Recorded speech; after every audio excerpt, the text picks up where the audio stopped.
நியாயமா பார்த்தா இந்தியா பாகிஸ்தான் போரில் இந்தியா தான் இப்போ வெற்றி பெற்றுச்சு. அந்த வெற்றிக்கு காரணமான இந்தியன் ஆர்மி ஜெனரலுக்கு தான் பதவி உயர்வு வழங்கப்பட்டிருக்கணும். அதான் சீஃப் ஆஃப் ஆர்மி ஸ்டாஃப்லேருந்து ஃபீல்டு மார்ஷலுங்கிற ஒரு பதவி உயர்வு வழங்கப்பட்டிருக்கணும்.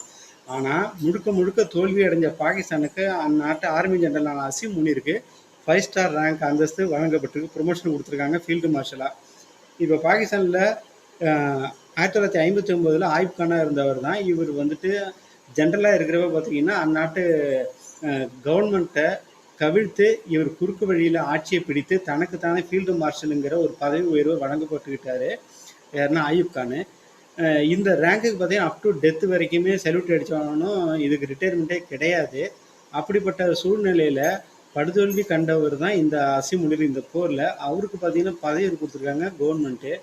அசீம் முனிரும் சரி, பிரைம் மினிஸ்டர் ஷபாஸ் ஷெரீஃப் 2 பேருமே பதுங்கு வழியில் பதுங்கிட்டாங்க. அவங்க குடும்பத்தெல்லாம் பார்த்தீங்கன்னா முதல்ல காப்பாற்றிட்டாங்க. எல்லாரும் வெளிநாட்டுக்கு அனுப்பிச்சிட்டாங்க.